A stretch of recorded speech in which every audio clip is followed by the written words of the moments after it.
Isang magandang hapon po sa inyong lahat, mga viewers po natin, mga kalingap. Shoutout po at welcome po sa ating channel, Mr. J, the PWD.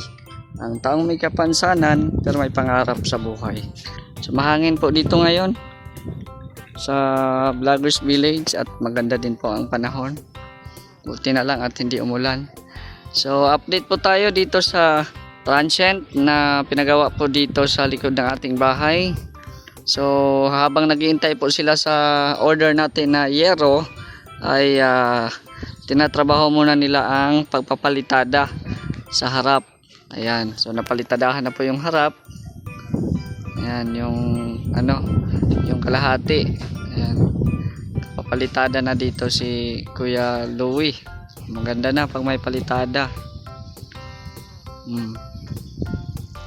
Kasi yung inintay na lang nila is yung yero. Ayan, so madali lang naman na ikabit yan yung yung mga fascia board. Kasi didikit lang naman nila yan. So sa ngayon ang tinatrabaho nila is palitada muna dito sa sa taas. Tapos andito sila Kuya Gerson.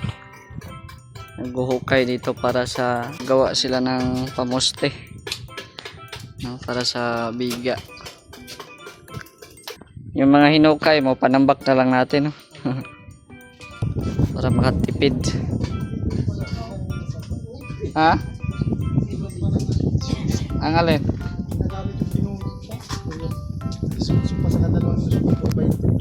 18 na? 2x2.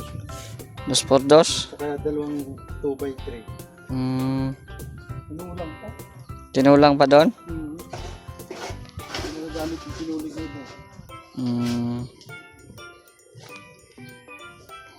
Yan, may kulang daw doon sa kabila. So mamaya bibisitahin natin yan. Dito muna tayo. Yun, asintada na pala si Louie dyan, oh. Sa may yan dyan dati. May butas yan dyan kagaya nung dyan sa kabila. So ngayon pinapa-asintadahan niya yan.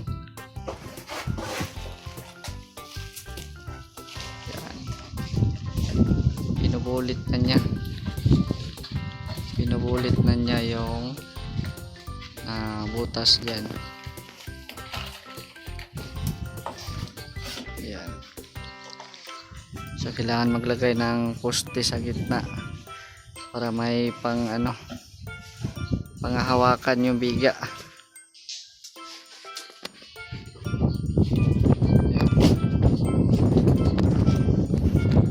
Anong masasabi mo kay Salde, Kuya Gerson?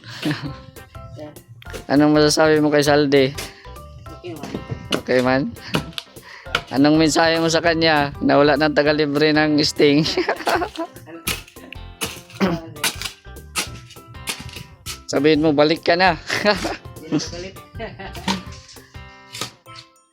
Hindi ka na galit? Balikin mo na? Uwi na daw, Salde. Hindi nagalit si Kuya Gerson. Na-miss na ni Louie yung Sting. Hindi maganda. Hindi maganda, bay. Uwi ka na, bay. Ayan. So ito muna yung tinatrabaho nila ngayon. At nagbili din po tayo ng karagdagang materyales para gagamitin din po nila. Ayan, ito may kahoy. Nagbili tayo ng 10 na kahoy. Tapos yung karagdagang bakal para sa poste at para sa pag-aanilyo palagay sa pamoste. Ha? Ikabit nyo? Oo, after sa madali lang naman yan at nasa lang naman, sa likod na lang naman. Oo, 2 piraso na lang yan. Yan, dito din si Kuya. Yan, so umuwi po si Saldi kaya sila pong tatlo ang nandito ngayon. Ito na mali tayo ng bakal. Tapos yung semento, ayan nandun.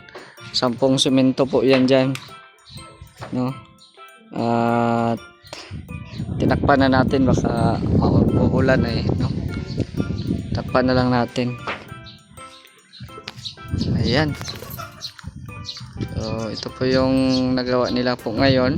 Araw na po ito. Ang pag-asintada at saka palitada dun sa harap.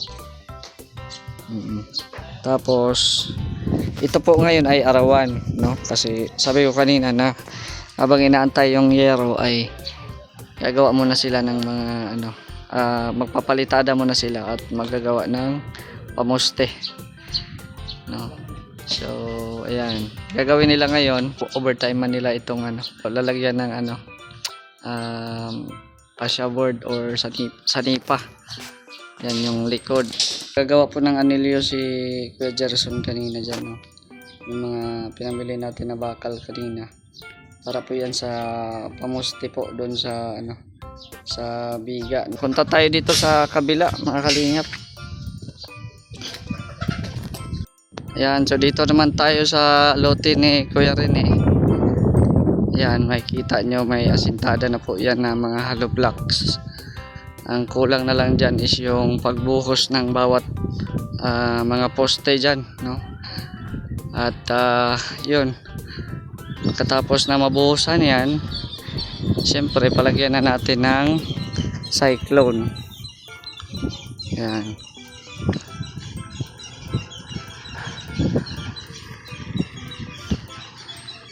Ito tayo.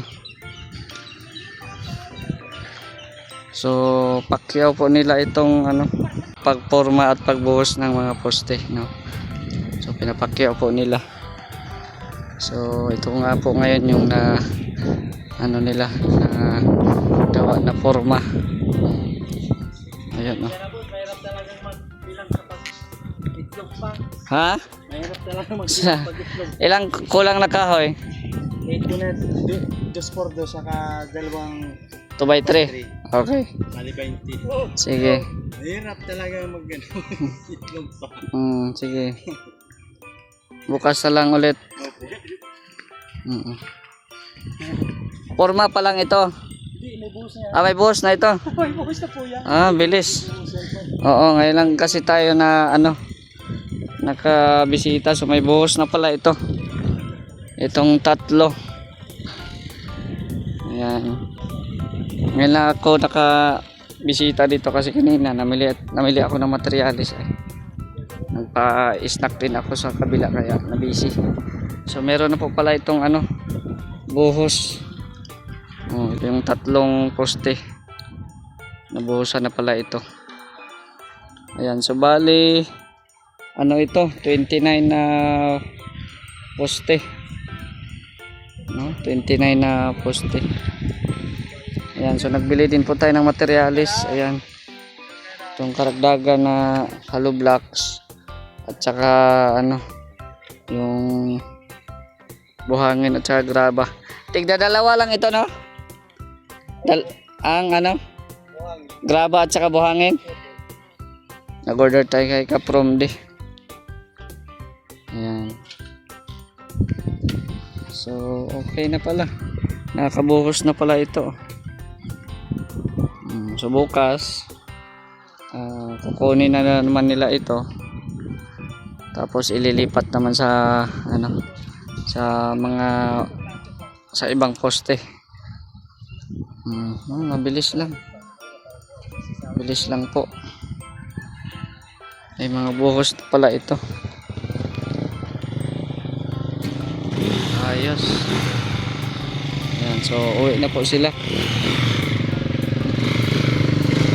Ingat kayo, ingat.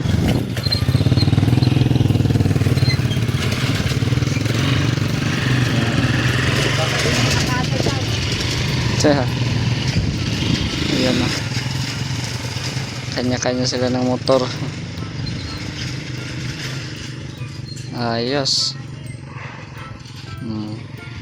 So malayo pang uuwian nila sa ano, sa San Lorenzo ata yan. Layo-layo pa. Yung naka-hauler, yan yung kapatid ng asawa ni Papa Chin, no? Kapatid ni Amor yun. Tapos yung isa, backup niya lang yun. Pero magkapitbahay lang doon sa ano sa San Lorenzo. Ayan. So ito po, may nakatayo na ditong tatlong ano poste. At pakyawan po ito kaya hindi na libre yung ano pagkain at saka snacks. Ayan, nakyaw po nila itong pagporma at pagbuhos. Ayan. Tapos tingnan natin yung ano materialis natin dito. Namili din po tayo ng mga semento. Ayan. Namili din po tayo para yun nga kasi magbubuhos ngayon eh. Buhos sila kaya kailangan ng semento. Yan yung ating ano solar. So mamaya babayaran na din natin si Kapromde dito sa mga in-order po natin ng mga materyales sa kanya. At yun, maraming salamat din po sa inyong pagtitiwala sa akin again and again, no? Kay Ate Virtues at kay Kuya Renny. Maraming pong salamat. Mga karpintero natin ngayon, no? Mabilis sila forma. Kasi kaninang umaga nagasintada sila.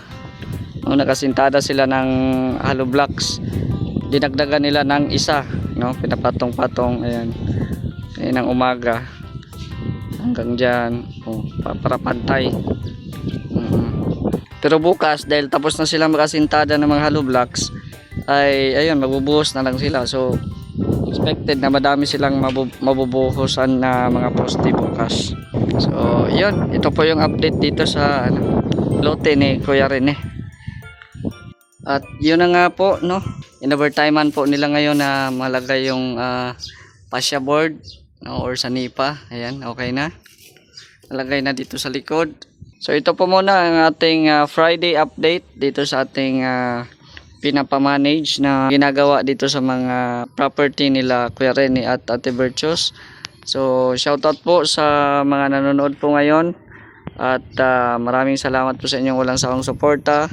Sa Team Kalingap, kay Kuya Val at Edna na nandun ngayon sa Sorsogon, no, may mga lakad po sila doon, may mga misyon. Ipag-pray po natin na gabayan sila lagi ng Panginoon at syempre suportahan din natin yung mga adhikain ni Kuya Val, no, na ang makatulong sa mga taong may hirap. Suportahan din po ang ating mga kasamahan sa Mindanao, Vendor TV Vlog, Jason Katambay, Boy Burangot, at syempre si Saldi Boy Fishing Vlogs.